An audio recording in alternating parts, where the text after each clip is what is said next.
Okay, everyone. My name is Abby. I will be your facilitator for tonight, and welcome. And I hope that someone else comes on. We got a better turnout last time, but I know a lot of people wanted this to be recorded. So this event is about Pillar 2 of civic engagement, which is philanthropy, and there are 3 pillars. So this is our second out of 4. Just a couple of things. We have expectations for behavior, and I have 3 of them here. One is actively listening, take turns when speaking, and give space for others to have their time to talk. Primarily, that just means let people, kind of process their own responses and recognize that there is that space for that here. We have a lot of time for it too. 2 is recognize strength and diversity. So understand each community member's strengths through their diverse experiences. You might come from a different background and you might belong to several different social groups, but that does not mean that they are lesser than you or greater than you. It is just a different experience that they have, and we're all here for the same goal. And that brings us to 3 honor commonalities. The ties that bind us are greater than the spaces that divide. We all have the same goal here, which is addressing climate justice. So just for a brief overview, I have a couple of points here. First is the facilitator introduction. I'll introduce myself. 2 is asking the question, what is philanthropy really? 3 is about community philanthropy and defining philanthropy. 4 is how to start and be a fundraiser, and not really necessarily a fundraiser, but someone who encourages donations through different means, not just monetarily. 5 is your turn, where you reflect, you share, and you brainstorm, hopefully with everyone here in the webinar. And 6 is where you can donate and give. So for my introduction, I am the facilitator. I do not like to say that I am the instructor because I facilitate conversations between others, but I want those conversations to be open and we're all held on the same level. We're all leaders for being here tonight. And I just kind of try to direct and help you guys navigate the conversations that we hopefully will be having. So I come from Michigan. I am from the land of water, fresh water. I was very lucky growing up, and now I live in Colorado. It has definitely been a huge eye-opening experience to move from somewhere that is just so oversaturated with water to a place that just is desperate for water. And there's such things as water rights. It boggled my mind when I learned about it last month. Why I volunteer is because I see that stark contrast and it really bothers me. And I am such a water person that it's definitely been hard to see how it's mismanaged here. And I've just always been passionate about the outdoors. I'm an outdoors woman. A question I want everyone to ask themselves is, what are your communities? So what social groups do you come from? For me, I definitely have a rural background, and I grew up on the shore of Lake Michigan. And my communities are, I kind of am a part-time resident of Michigan as well as Colorado right now as a student. So why climate justice? Again, outdoors woman, but also just because my family and my own culture, in relation to my own community, I guess, is that I'm of Sami indigenous descent, which is high up on the Scandinavian peninsula. They're the reindeer herding tribes. And they're the ones being most affected by climate change, but they're the ones who are at least contributing to it. So that's why I'm interested in climate justice. What is philanthropy really? And I think a lot of people, when they hear philanthropy, they think about giving money, and that is not necessarily what it entails. Philanthropy means more than just giving money. Money does not grow on trees. However, donated money can help grow more trees.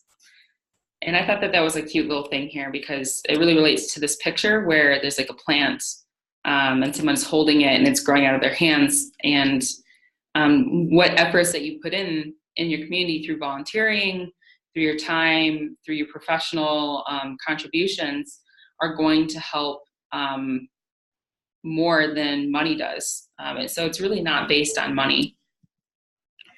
And I kind of wanted to just highlight something in this slide. It's an ethical principle that I learned about when I was an undergrad. It is called beneficence.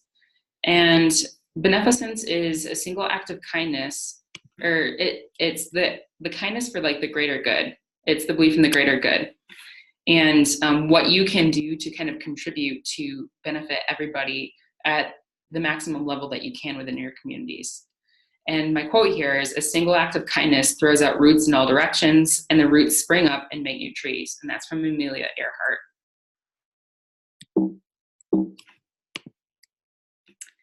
So philanthropy, I have a definition, and there's actually a lot of definitions for philanthropy. But the first one that I really like, that really caught my eye online when I was looking, was it's voluntary action for the public good. And it sounds a lot like beneficence, doesn't it? I mean, philanthropy is in the spirit of beneficence, and it is, it's also defined in many different ways. So as a concept and in practice, it has different definitions. Another one is that it's the practice of individuals reflecting a love of humanity to benefit all. So in other words, philanthropy means community beneficence. So I have a couple of examples of philanthropy. Some are volunteering, fundraising in your neighborhood or online, giving away clothes or electronics to businesses that will recycle or repurpose them. And there are a lot of businesses that now are actually letting volunteers come in and repurpose electronics to people for their use as computers. And it's pretty exciting. I've actually been involved in some of that. Maintaining the community garden is another way of being philanthropic in your community, or you can start one. And then donating unused materials to a local resource teacher center. And in Denver, they actually happen to have one. It's called RAFT. I don't know what the acronym stands for right now at the top of my head, but anything that you can think of that obviously is not dangerous or potentially toxic, you can donate to a teacher center here, which is pretty cool. So giving with purpose. Philanthropy is giving with purpose, meaning time, money, goods, as well as your story. Being a philanthropist in your community means storytelling. So how do you relate to people? How do you recognize your communities? How do you recognize where you come from and why climate justice matters to you? And the reason why you want to share that with someone else. And obviously, how to begin sharing that with someone else is sharing your story, what brought you to climate justice. There's also mutual empowerment. When you meet other community members and they come from different backgrounds, they might have a different reason why they're involved in climate justice or interested in what you're talking about with climate justice. Recognize that there is diversity, but there is also still that common goal. Obviously, climate change is affecting everyone, especially in Colorado right now. With public health issues from fracking to water, it is really important for us to understand that it affects us in almost every sector of our life, and for some more than others in different areas. My favorite thing that I like to talk about too is failing forward. And this is kind of interesting because a lot of people are like, what does that mean? It means don't be afraid to make mistakes. If you're going to pursue something, do not be afraid to pursue it, even if you do make mistakes. I often talk about white privilege with other people, and I am someone who is not just an ally, but I'm someone who's an accomplice to people who are of racial minority status. I might say something that might be inappropriate, and it might be something within white culture that I am not aware is maybe like a microaggression towards someone of a different race. And I immediately catch it and I'll be like, oh my gosh, like that is not something that I was aware that I did because of my own white privilege. And it was a fail, yes, but at least I was the person who was going to use my white privilege to fail forward and pave that way for others, because that path hasn't been paved yet. The same thing with climate justice. It is a very new topic to a lot of people, and we need people to stumble before we get successes. And then the final thing is that the ask is the win. Don't be afraid to ask friends, family, others in your networks for support, even if they don't donate or they don't contribute their time, or if they're not even interested. The point is that you asked, and that is your win. Don't be afraid to ask, because it doesn't hurt if you don't ask. You never know if you're going to get the results that you were hoping for. So I have a couple of slides on goal setting, and I think that these are quite interesting because a lot of people don't know how to set goals in a professional setting. And I have been taught in my own training as a social worker about SMART goals. So goal setting 101, SMART goals. And I have on this slide a description of the 5 different things that make up a SMART goal. So when you have a goal and you want to really pursue it, you want to achieve it, you want to be ambitious, you have to do something that's within your own means of reality and within your own reach. But it is somewhat pushing the limits of what you would expect of yourself to achieve. How do you do that? So SMART is the acronym for specific, measurable, achievable, relevant, and time-bound. So the first step is specify what your goal is. Like, what do you want to accomplish? I would really like to, let's say I would like to accomplish getting 5 people interested in 350 Colorado.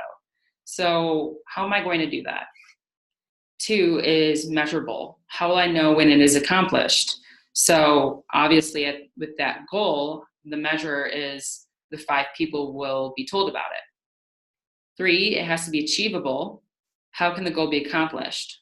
So again, if you have a fear of asking, and these are people that you know, friends, family, people who are at your church or within your community, and you're still afraid to ask, how can you accomplish that? So maybe you think of asking a close family member first, and then someone who's a little bit more distant, and then you go so on until you reach 5 people. 4 is relevant. Does this seem worthwhile? So is telling 5 people going to contribute to my participation as a climate justice activist, or someone who wants to lead in the community, who wants to start the ball rolling?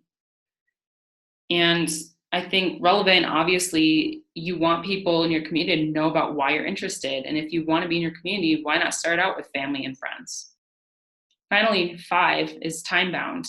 When can I accomplish this goal? So it's October 9. Let's say I want to tell 5 people. I'm going to give myself a week. So October 16, and that is my time. And I have actually an example here of something that's a little bit more complex. So imagine that you have a neighbor who cannot afford heating. You want to contribute to a nonprofit that applies solar panels for affordable heating. Your neighbor is really interested in this, and your neighbor will probably benefit from this because you know about this nonprofit and you've told them about it. And your neighbor wants to contribute as well. Obviously, there are some people in the community who come from different backgrounds. Say you make more money than your neighbor and you can't afford heating, but your neighbor can, and they would still like to donate and give back to the place that applied the solar panels that gave them the heating. So think of something creative, like innovate. If you don't like asking people to donate, you can always think of a different way to ask them to donate their time. An example for this would be a neighborhood yard sale with the proceeds going to your nonprofit. And it's a great sustainable alternative to, looking for money. It builds community. What's going to contribute to the interconnectedness that you have through sustainable approaches to philanthropy? Finally, remember, responsible community philanthropy is accessible. And that doesn't mean particularly just to people who have disabilities, but to people who are also limited by financial reasons or work schedules or school schedules or family time. make sure that what you do is something that is going to have people turn up. So to achieve this idea, think SMART, goals that is. And I'm going to quickly run through this because we actually already went through kind of an example when I first introduced SMART goals. So the first one is be specific. I want to start a community yard sale whose proceeds go to a specific nonprofit. There you go. That's all you have to say. Measurable. It will be accomplished when I hold the yard sale and the proceeds are donated. And that's when I know it's done. Achievable. How I'm going to get this community yard sale going, this neighborhood yard sale. Give yourself 3 neighbors to sign up. I think this is obviously attainable because my neighbor is already interested and others are also gaining interest. Relevant. This nonprofit will help with my neighbor's heating issues in a sustainable way, and it also builds community and talks about sustainability, and it's a great way to recycle. Time bound. I would like to have the yard sale, let's say by the end of the month, so October 31. I think that's pretty achievable, and that is SMART goals are so much more helpful than you think because they help break things down for you, your goal, and it's not all over the place. It's helped me a lot. So now it is your turn. I hope that you can reflect, share, and brainstorm with me and others. And I want you to read these questions and just kind of think about how it applies to you. So we talked about storytelling. What's your story with climate justice? Where do you come from? What are your communities? How does it relate to your communities? Second, what limits you from participating in climate justice? There are other people who are limited by finances or work schedule or school schedule, family time, like I was talking about earlier. And what limits you? What organizations are you involved with and why? Why are those relevant to you? What makes you passionate about those organizations? Because that in your own storytelling is going to sell that. It's your passion. And finally, what social justice issues drove you to climate justice?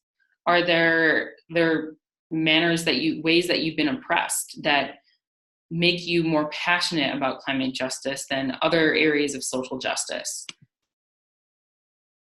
Okay, so I am going to open up the chat here. Let's see.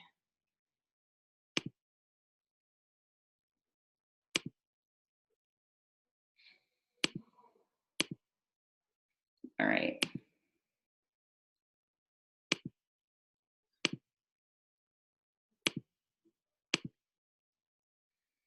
All right, does anybody have any questions for me? And I actually am not that good at opening up my chat, apparently. There we go.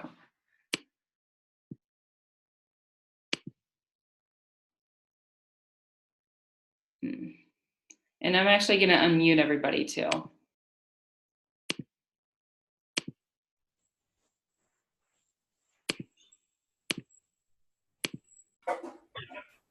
Okay. I think you're all unmuted now. I think so. I'm not seeing anything in the chat though, Abby. See something? I didn't ask anything. Okay. But if you're interested, if you have any questions and it's easier for you that way, that would be great. In terms of just the questions that I have, I was hoping that people would kind of participate and maybe kind of tell their story or their limitations in climate justice.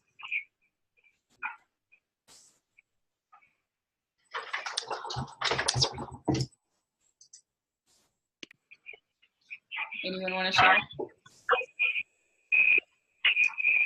Somebody else can.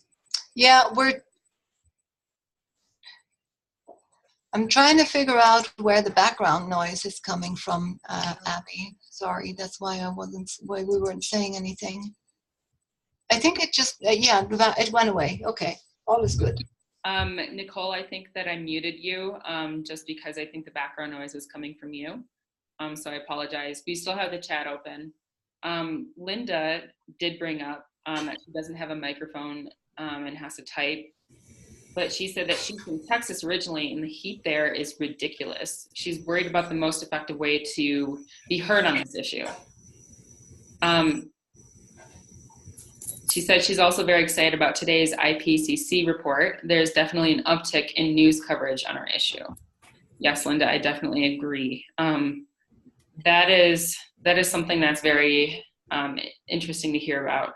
It is a good time to get active. She just said that. So in answer to your question, you're worried about the most effective way to be heard on this issue. I think that kind of has to do with your own personal strengths and where you come from. I think it's important to understand your personality and what makes you heard the most when you're just out in the community and interacting with your friends. I myself tend to be a quieter person, so when I speak out, people actually listen to me more because they're like, oh wow, she's actually saying something. But some people who are so extroverted, they might be better at just kind of circulating things through email or on social media because they have so many contacts. And that would be someone whose extroverted strength is. And it kind of reminds me of someone from Colorado. But yeah, hopefully that kind of answers your question a little bit.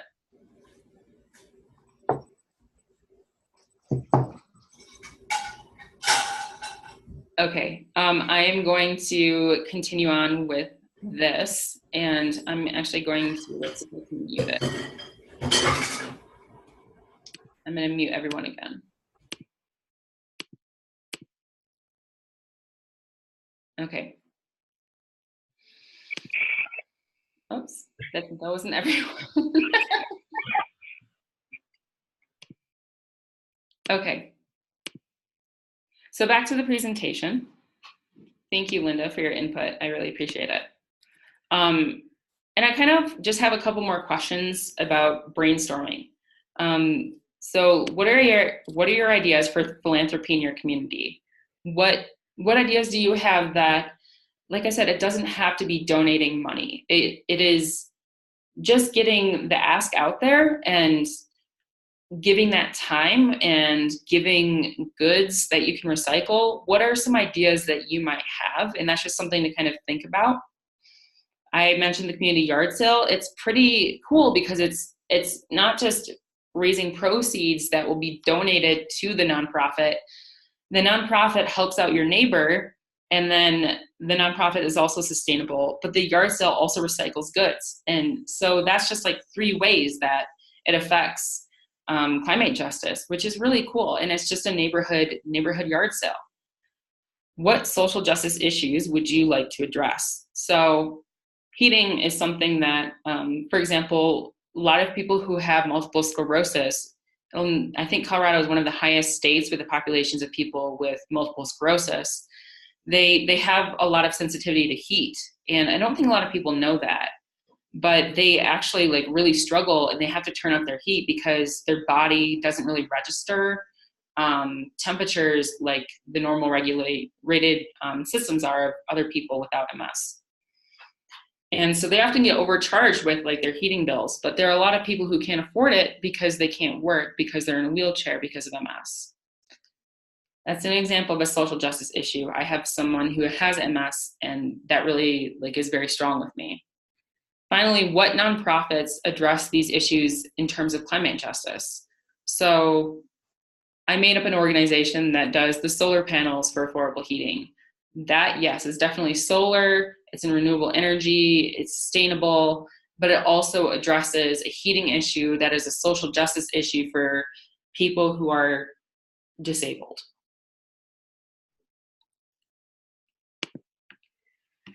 Where to begin? My organization that I interned with over the summer is 350 Colorado. I'm going to give a brief overview of their mission here. It's to work locally to help build the grassroots movement to solve the climate crisis and transition to a sustainable future in Colorado. 350 Colorado has established itself as the largest Colorado-based grassroots group focused on taking action to stop climate change. They work to empower communities with the tools and connections to create measurable change for a sustainable future. If you would like to get involved, I have a couple of links here on this PowerPoint. And I also am going to send this PowerPoint in an email to all participants today, because I think that it's going to be really important. And I'm also going to post this up online. And that's going to be on the 350 Colorado website. So 350 Colorado is on Facebook. You should join them because they have lots of events and they're very, very interactive on Facebook and social media. 350 Colorado also offers volunteering and event opportunities. So a couple of those links are 350colorado.org/volunteer and then 350colorado.org/calendar. And I apologize, I didn't have the 350 in that one.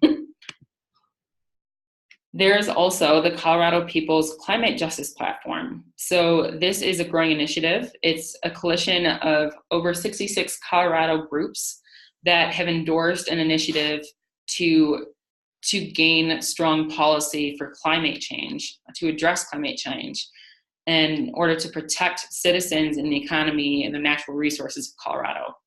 It's behind the Proposition 112. And they have a lot of opportunities for volunteering. And I have included also their link below. It's peoplesplatform.info/take-action. And there's also a list of many other nonprofits. I do want to highlight a nonprofit that someone kind of forwarded me last week, and that's the Peak Alliance for a Sustainable Future. And I think it is a 501(c) nonprofit based out of the Pikes Peak area. And they are, I think, definitely like advocating for more sustainability within Colorado Springs. Oh no.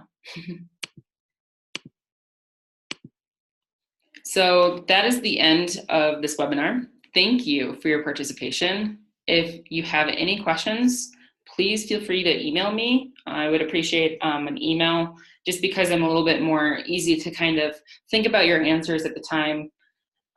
If you're interested in attending, we have the next webinar, Pillar 3, Advocacy, next Tuesday, the 16th from 7 to 8 p.m. And if anyone has any questions, I will unmute you all now. Does anyone have any questions?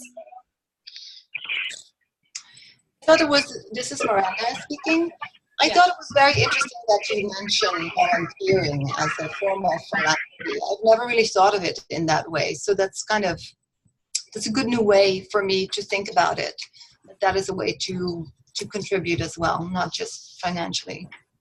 Yeah, thank you. Yeah, I mean, before I even kind of researched philanthropy or took part in organizations, I was just kind of pretty shocked that there was such an opportunity to be philanthropic without just being primarily money focused.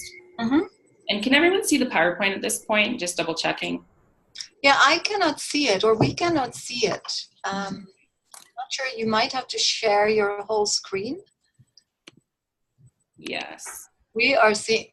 Yes, here we go. Here is the PowerPoint again, which is probably also why we were being really quiet, because you were prompting us to discuss about these things that you were showing, but we couldn't see them. So we were trying to keep up with you. Well, sorry about that. So this is kind of where I was with the Reflect, Share, and Brainstorm. Mm-hmm. And just the first part where I said, now it's your turn, that's where I would have liked people to reflect and share. Right. But I apologize, I didn't realize I'm kind of new to Zoom. I think we could still see this, but a few slides later on, we lost you. So okay. when you muted us all, I think. Okay, yeah, that was probably it.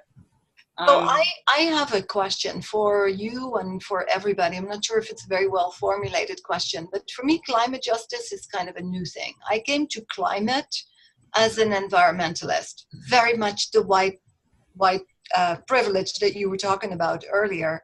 I mean, people who are real environmentalists tend to be white, well-off people, right? So for me, this whole idea of climate justice was a new thing, and I still kind of struggle with it. I'm working with Colorado Rising now as well, so that's the Proposition 112. And I've been doing a lot of text banking and door knocking and stuff. And you get a lot of people saying, no, I don't support Proposition 112 because my whole family works in oil and gas and we need to put food on the table. How would you answer somebody like that? That's a really good question. And I think that's actually really good to kind of discuss, because I am actually someone who let's see, can you guys see me? Yes, we can see you. Good. Well, I'm not sure if everybody can see you. We are looking at the pictures, yes. Okay. Yeah, I'm definitely someone who has family who are in the oil and gas industries. I have had a lot of talk with them about their interest in why they do what they do. I think that it's also pretty important to recognize that I respect someone who has family within that area, but in terms of talking to someone about it who is not a family member or who's a friend and kind of trying to convince them, I think that it's really important to recognize that. I think one of the statistics that I read somewhere was that in New Mexico, a lot of new oil workers are getting $26 an hour. And for every $26 that they make, I think the oil and gas companies who hire them make twice as much.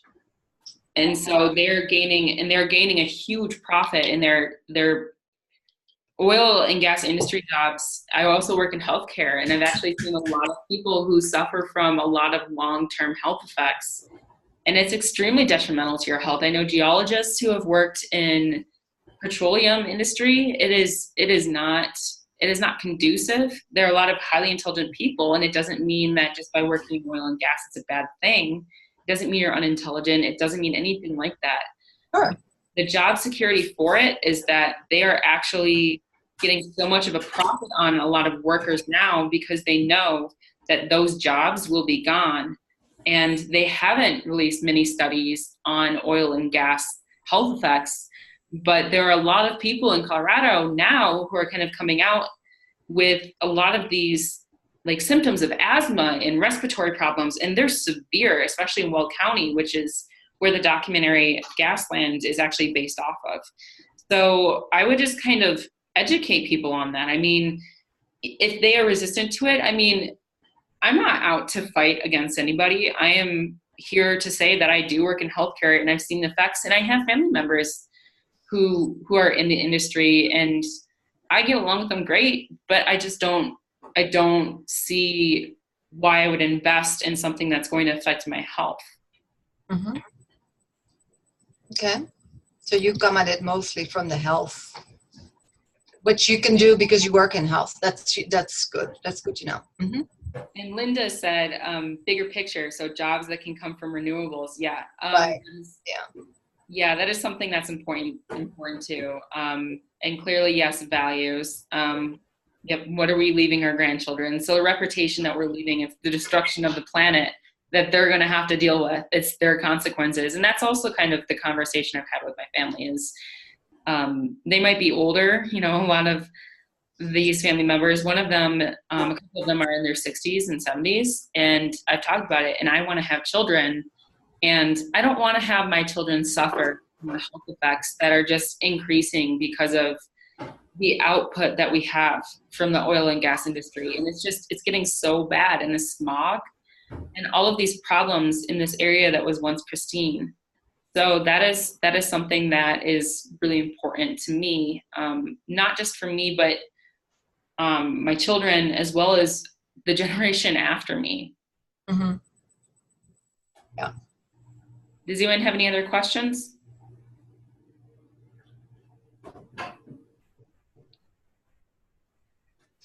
Okay.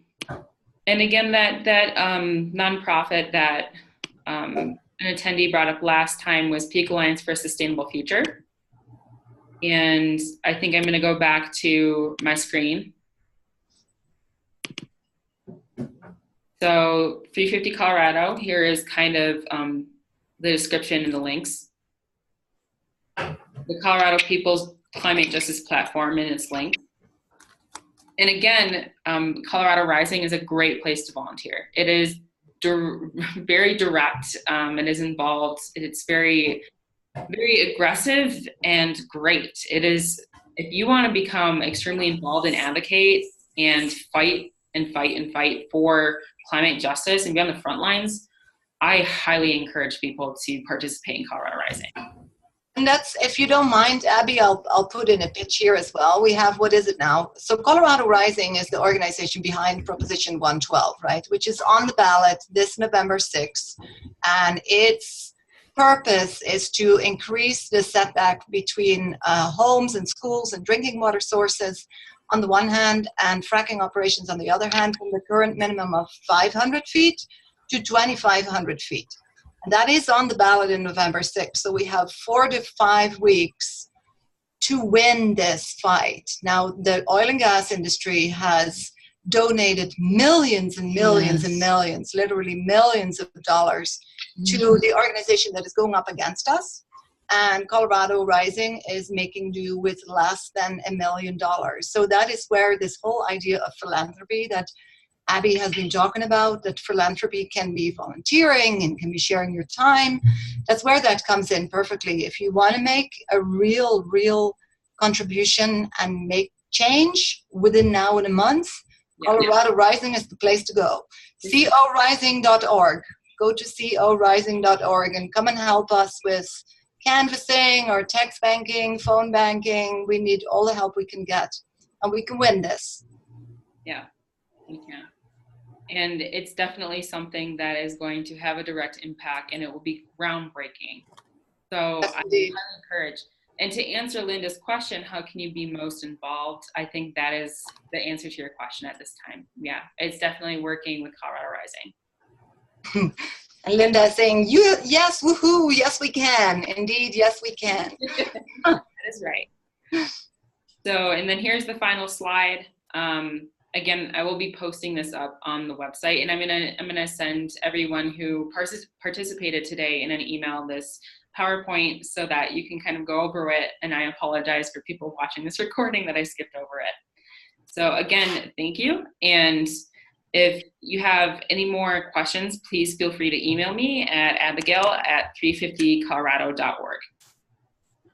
Thank you, Abby. Thank you, Abby. It was great. Very nice. Bye. Bye-bye. Oh, can you stay for a few minutes? Yes, absolutely.